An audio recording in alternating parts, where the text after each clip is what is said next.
បងប្អូនទាំងអស់គ្នាមកទស្សនាជាមួយខ្ញុំបាទការស្លំជូរក្បាលត្រីឆ្ដោបាទ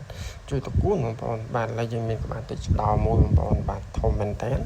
បាទឥឡូវយើងបានកាត់ក្បាលត្រីឆ្ដោរួចរាល់ហើយបងប្អូនបាទយើងកាត់រួចរាល់ហើយបាទហើយគ្រឿងរបស់យើងនេះបាទមានប្រហុកបាទមានអមហើយនឹងតគួនបងប្អូនបាទ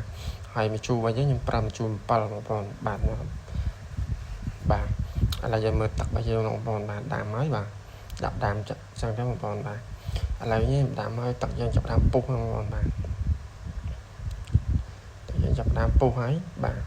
បន្ទាប់ពីទឹកយើងពុះហើយបងប្អូនបាទគឺខ្ញុំចាប់ដាំបាទជ្រុំប្រហុកបងប្អូនបាទជ្រុំប្រហុកបាទទឹកហ្នឹងយកមកជ្រុំប្រហុកបងប្អូនបាទជ្រុំប្រហុកណាបងប្អូនបាទជ្រុំអីហើយបាទប្រហុកយើងជាប្រភេទប្រហុកសាច់បងប្អូនបាទជ្រុំមកបន្តិចទៅហើយចាក់ចូលតែម្ដងបងប្អូនបាទឆ្អឹងទុនតែម្ដងបងប្អូនបាទចាក់ចូលមកបងប្អូនបាទបន្តមកទៀតបងប្អូនគឺយើងចាប់ផ្ដើមដុសត្រីដាក់តែម្ដងបងប្អូនបាទចាប់ផ្ដើមបាទរៀបចំដុសត្រីដាក់បងប្អូនបាទក្បាលត្រីនេះធំបងប្អូនបាទមិនទូទេបាទធំមែនតើបាទហើយឡើយបងប្អូនរៀបចំដុសដាក់ចូលហើយបាទស្លម្ជូរអានេះពិបាកទេបងប្អូនបាទដាំទឹកឲ្យតពុះបាទដាក់ត្រីចូលបាទបងគ្រឿងបងប្អូនបាទរសជាតិការស្រេចឲ្យលឿនទេបងប្អូនបាទ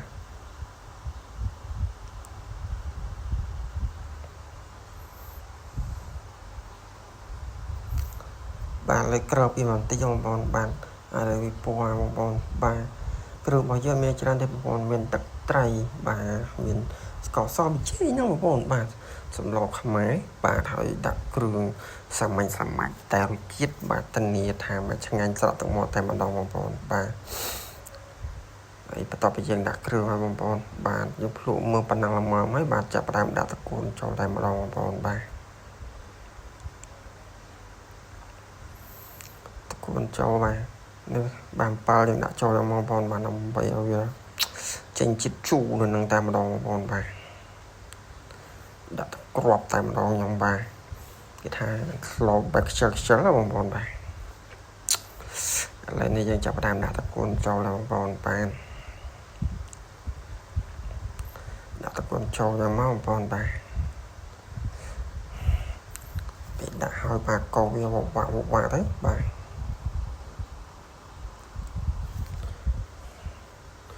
បាទកូរវាវ៉ាក់ចឹងទៅបងប្អូនបាទងាយទេបងប្អូនបាទកូរវាវ៉ាក់ចឹងមកបាទបន្ទាប់ពីកូរវ៉ាក់រួចរាល់ហើយបងប្អូនបាទគឺយើងទុកវាមួយសម្បកដែរបងប្អូនបាទឲ្យពុះបាទមកទៅបាទពុះហើយបាទខ្ញុំភ្លក់ថាប៉ុណ្ណឹងល្មមហើយបងប្អូនបាទគឺអ្វីដែលខ្ញុំភ្លេចមិនបានគឺមកអបងប្អូនបាទដាក់ចូលមកបាទឥឡូវនេះសម្រាប់ម្ជូរក្បាលត្រីចដោរបស់យើងបាទក៏បានឆ្អិនរួចរាល់ហើយបងប្អូនបាទអូយដឹងតែអែមហើយបងប្អូនបាទដឹងតែអែមស្នេហ៍ហើយបងប្អូនបាទឥឡូវដួសដាក់ចានបងប្អូនបាទដួសដាក់ចានបងប្អូនបាទតើនៅបងប្អូនបាទអូយស្រក់ទឹកមាត់បាទបងប្អូនបាទឥឡូវមានតែចាំមើលបងប្អូនភ្លក់មួយម៉ាត់ឲ្យបងប្អូនទស្សនាបងប្អូនបាទឥ